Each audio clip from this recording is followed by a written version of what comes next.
दोस्तों नमस्कार। इस साल भारत हथियार एक्सपोर्ट के सारे रिकॉर्ड तोड़ देगा। यह बात सपना नहीं बल्कि हकीकत बनने जा रहा है। दरअसल यूक्रेन युद्ध और अब ताइवान पर चीनी हमले के खतरे के बीच दुनिया भर में भारत के हथियारों की जमकर खरीद हो रही है। आलम यह रहा है कि भारत ने हथियार निर्यात के मामले में साल 2024 में 32.5% की ग्रोथ हासिल कर ली है। भारतीय रक्षा मंत्री राजनाथ सिंह जी ने बताया है कि भारत ने कुल 21,083 करोड़ रुपए के हथियारों का निर्यात किया, जो पिछले वित्तीय वर्ष की तुलना में 32.5% ज्यादा है। दुनिया भर के देशों को हथियार बेचकर पैसा बनाने वाली कंपनियां सरकारी और निजी दोनों क्षेत्रों से है। भारत ने अपने किलर हथियारों का निर्यात जिन देशों को किया उनमें फिलीपींस और आर्मेनिया प्रमुख है। भारत ने BrahMos missile, Pinaka rocket system, helicopter और लंबी दूरी तक मार करने वाली तोपों का निर्यात किया गया। हथियार निर्यात करने से देश को बड़ा फायदा हो रहा है। देश में इन आधुनिक हथियारों के निर्माण की क्षमता में काफी इजाफा हुआ है। मिंट की एक रिपोर्ट के मुताबिक बात करें तो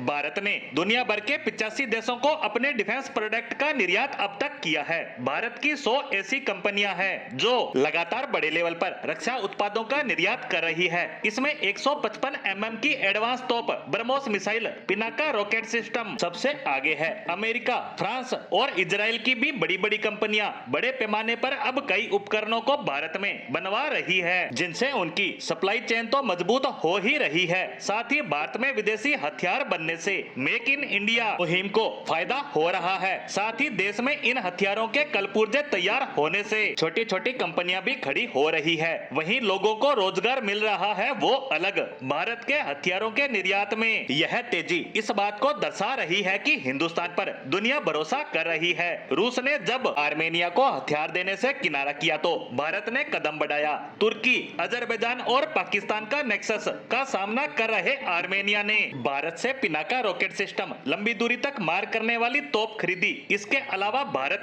आर्मेनिया को एंटी ड्रोन सिस्टम भी दे रहा है, जो तुर्की के किलर ड्रोन के खिलाफ काफी हद तक कारगर हो सकता है। यही वजह है कि अजरबैजान की सरकार ने खुलकर भारत के कदम का विरोध किया और नाराजगी जताई। आपको जानकारी होगी कि अजरबैजान लगातार आर्मेनिया पर हमला करने की धमकी दे रहा है। यही वजह है कि आर्मेनिया ने भारत और फ्रांस से हथियारों की खरीद को बढ़ा दिया है। यहाँ तक कहा जा रहा है कि आर्मेनिया भारत से एडवांस आकाश मिसाइल सिस्टम भी खरीद सकता है। वहीं फिलीपींस की बात करें तो वह चीन के खतरे का सामना कर रहा है और दक्षिणी चीन सागर में संघर्ष के हालात बनते दिख रहे हैं। और यही वजह है कि कुछ समय पहले फिलीपींस ने भारत से ब्रह्मोस मिसाइल खरीदी है। वहीं भारत ने साल 2025 तक $5 अरब के हथियारों के निर्यात का लक्ष्य रखा है, जिसकी सफलता की उम्मीद के साथ हमारी आज की पोस्ट को यही विराम देते हैं। धन्यवाद।